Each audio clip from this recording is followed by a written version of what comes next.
We have to talk about Scotland's outgoing First Minister, Humza Yousaf. I said on Sky News earlier this week, he's the man who made the headlines around the world for all the wrong reasons. He's a person who's become obsessed with identity politics and, of course, has had a pretty big failure when it comes to listening to women, and that may have contributed to his political demise. Oli, how would you describe the legacy he leaves behind?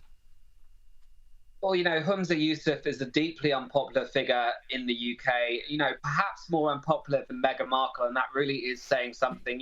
He's been divisive. In 2020, he had a speech in the Scottish Parliament where he was lambasting too many white people in government in positions of power, even though Scotland is 95% white. He then, of course, had this hate crime law, which went into effect on April 1st, April Fool's Day. And he actually received thousands of complaints, more than J.K. Rowling, for his divisive anti-white speech from back in 2020. So he's been incredibly divisive. This decision, however, does come because he abruptly cancelled a power-sharing deal with the Green Party in Scotland, causing them to say that they would vote against him in a no-confidence vote. So he really didn't have a political future. But I think a lot of Scottish people and people around the world are breathing a sigh of relief and hoping that he is replaced by someone that actually is less divisive and focuses more on protecting Scottish people and protecting British interests.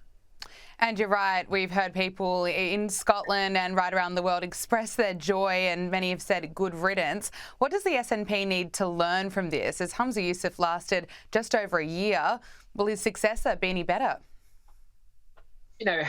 SNP has had scandals in the past. Of course, you've had Nicola Sturgeon. Her husband has been arrested multiple times over corruption allegations. So they have a kind of a checkered past.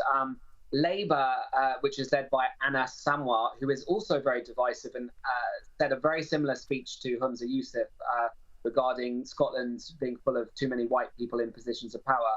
He actually, in the last poll conducted in March, he was leading by 1% in terms of popularity. So if there is a snap election, he could well become the next First Minister. And, he has been divisive. He has said that he will add misogyny to the new hate speech law. And that could also include transgender biological males that can claim misogyny should that law go into effect. OK, we know J.K. Rowling has been critical of Humza Yousaf, saying that he's experiencing karma right now. Is it a win for J.K. Rowling and women's rights campaigners?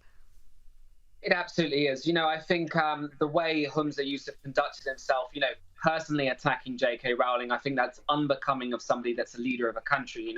Their job is to create unity and to speak with people that have different opinions. He should have been meeting with J.K. Rowling, with women's rights campaigners, meeting with trans campaigners, and trying to find some kind of middle ground. How can we make sure that everyone feels safe, everyone feels comfortable, everyone feels happy? But, instead he just used his Twitter to attack her, which I think as a leader is completely wrong. And I think any next leader of Scotland should be consulting with women, because we've seen, obviously, there were transgender prisoners in women's prisons. That has now been changed due to outcry.